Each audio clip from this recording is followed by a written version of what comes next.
RPGs, man. We all know the feeling of hyping up a game pre-release and based on the gameplay videos that other content creators create on this beautiful platform, of course. There are times where all this hype just leads up to, well, ultimate disappointment, as the game might never really live up to the expectations that you either admittedly set for yourself beforehand or that the developers set for themselves by just promising a load of shit in the game that never ends up really happening. We've had plenty of examples like this in the past few years, especially now with the likes of Stalker 2 as well as Dragon's Dogma 2, just to name a few, and it's weird that they're all sequels as well. And while I do think those games ultimately deserve their chance at wallet sniffing, the hype that surrounded them pre-release led to just inevitable disappointment. Also, what the fuck is wallet sniffing, man? What the hell does that even mean? That sounded way better in my head. Now, thankfully, this is not always the case, especially with some RPGs being just sleeper hits in general while simultaneously really not being hyped around even post-release, and they maybe should be talked about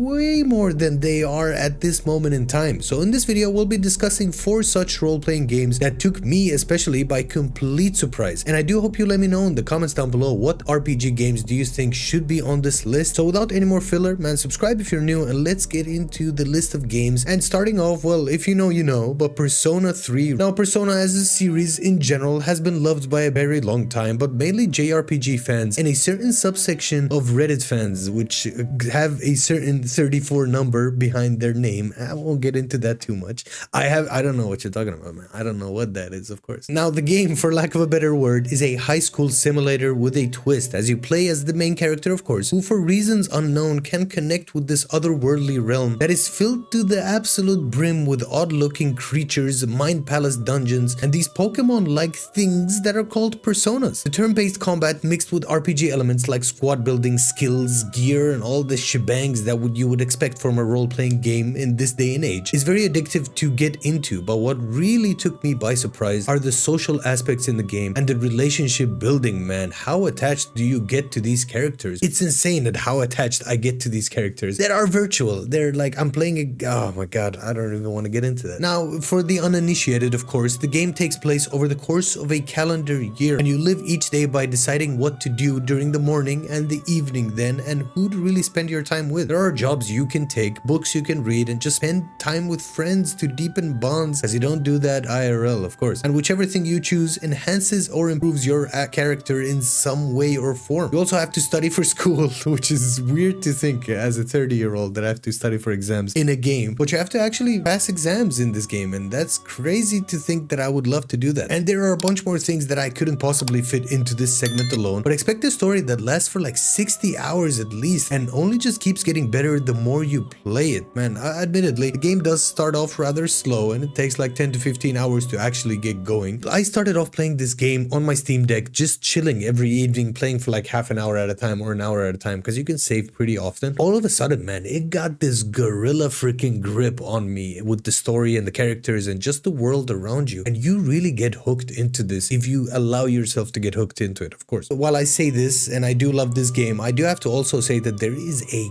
ton of freaking talking in this game, man. There's so much dialogue here. Now, in any case, moving on to the next game on the list, and this game is not really talked about nearly enough, and by that I mean Generation Zero. Man, I didn't know this game existed until my little broski Ibu universe told me to download it and play together one faithful evening. And even though you always take your friend's recommendations with a tiny pinch of salt, I am so happy that I actually played the game with him, because man, this is such a fun and chill game to play. Now, the game takes place in a part of Sweden. I don't know if it's fictional or real, because I haven't really been to Sweden that much. And you take the mantle of your custom character and basically set out to see why the whole map is pretty much void of humanoids and filled to the brim with Elon Musk Tesla robots in the form of wolves, flying drones, and huge tank-like bots who, if they get a sniff at you, man, they will absolutely tear you a new one. Also, do bots sniff? Can they smell? I don't think so. So they get, I don't know what they get. They get a sense of you. That's better. Now, in general, this is a open world first-person RPG with stealth and combat being at the absolute center of everything, as ammo and healables in general are somewhat scarce in the beginning. So you have to scavenge for loot, find World War II weapons to use and abuse and customize, of course, and overall just restore life to the area while improving your skills and unlocking new ones in the process. Now, what really surprised me isn't the hardcore gameplay elements in this game, but also, man, around 10-ish hours into the game introduces freaking base building, which I had no idea was in this game. And all of a sudden, the kind of feeling around the game shifts shifts to, instead of survival, it's thrival. And I really do hope that's a real freaking word. Because up on this point, it's just been about survival and all of that stuff that comes with it. All of a sudden, man, you go on the offensive, there's base building, a huge freaking map, and now ammo isn't so scarce anymore. And you feel like an actual resistance member fighting back against the machines. Now cue the Terminator soundtrack. Now I don't know about you, but I found that tone change an awesome thing in the game, and it did keep me playing more and more. Add to this the fact that you can play either solo or with friends. You can also get a companion robot in the game. There's a heap of other things that I can't really possibly get into. It overall just makes for an enjoyable experience that really felt like a breath of fresh freaking air and a genuine surprise. And I'm not talking fresh air because of the Swedish lovely Scandinavian weather that has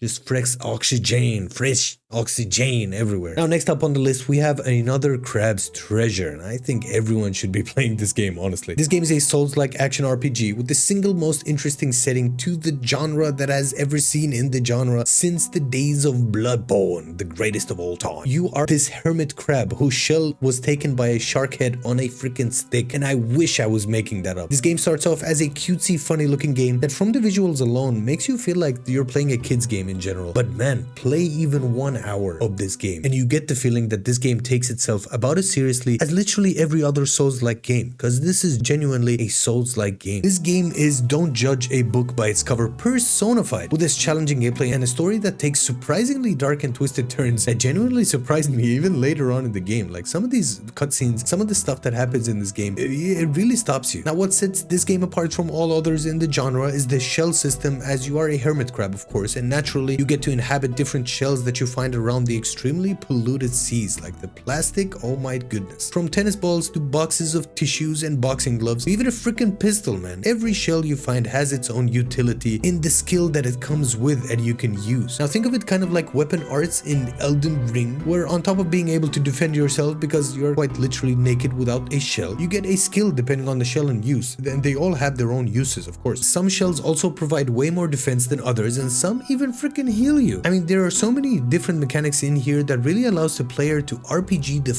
out of this game. From my personal experience with it, of course, I did really enjoy the boss fights most of all, and just learning their mechanics. The soundtrack is also absolutely goated, and the world around you just begs to be explored. Now granted, it's not all sunshine and rainbows of course, as it has this basic Souls-like jazz of where sometimes you actually feel like you dodged an enemy just to get hit and half of your health just sliced off. It could also, because of the camera angles, it could also be a bit difficult to gauge kind of the distance between enemies, and with the bigger boss fights that becomes an issue sometimes. But overall the game looks good, the game runs well, and overall it's pretty responsive. There's also the basic Souls-like route that has happened in the last few years, where the final boss in the game or the lead up to the final boss is either a boss run or just a spam fest of attacks, which is mind-boggling. I know they can't really enhance the experience if the overall experience is good. So many times this happens where the last level just kind of ruins the overall experience and the lead up to the last level. I don't know about you, man. I get tired. But apart from all of that I just said, man, looking at fun factor alone, this game has that to spare. And I really think if you are like me and just pick this game up and play without really knowing anything about it beforehand, apart from this video of course, you are in for a genuine surprise, and trust me on that. Now moving on to the last one on the list, and this is definitely not the least one. Armored Core fires Rubicones. Now Elden Ring is Elden Ring of course, so one day announced that their next game after ER is a robot shooter with freaking guns. You'd imagine some people would be iffy to try it out for themselves. I mean, being an Elden Ring player, man, the notion of not being able to turtle behind a heavy shield anymore or spam dodges in the hopes of staying in this JJK-esque flow state, but instead of hitting black flashes you just get iframes in general. Instead the game is all about being a mercenary in the world of Rubicon, this seemingly desolate planet where various mercenary factions just try to suck the planet dry of its resources, and a solid note ditty on that one. You are codenamed Mercenary 621, and you get to build your custom mech while taking on missions of varying difficulty, as well as go into an arena to fight one-on-ones, while simultaneously figuring whatever the hell happened to Rubicon, as well as the Rubiconians, which, man, funnily enough, that's their actual name in the game. They're called Rubiconians. But apart from the less convoluted story that there is here in general compared to the regular Souls-like games, Armored Core 6 is a absolute blast to play, in all honesty, man. I can't get enough of it, man. From the freedom freedom of choice you have in building your mech to the actual moment-to-moment gameplay, this game is right up there with the best in terms of fun factor that the company has to offer. A period. I really have to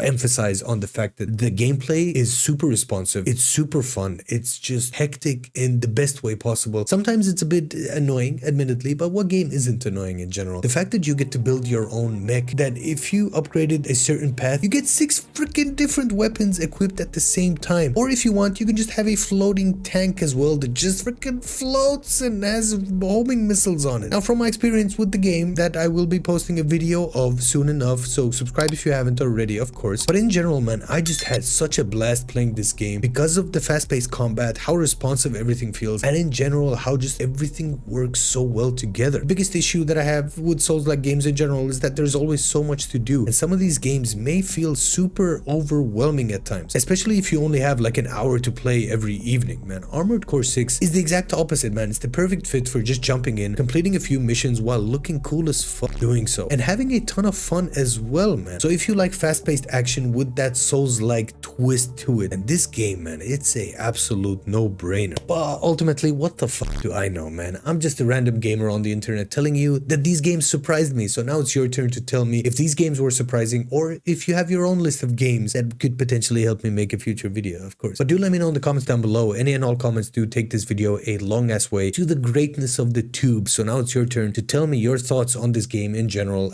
or on these games, sorry, in general, as well as if you like the video, man. Subscribe if you like the video, of course. I said like too many freaking times there. But I hope you guys have a great day wherever you're from, whichever time of your day you watch this ad. If you're interested in watching more videos, man, click this link right there, that link right there, as well as just subscribe to the channel in general. I said that too many times. I don't really know how to end this video, man. Here's a meme that I think of in the outro. So keep on trucking, my bro chachos. See you next time.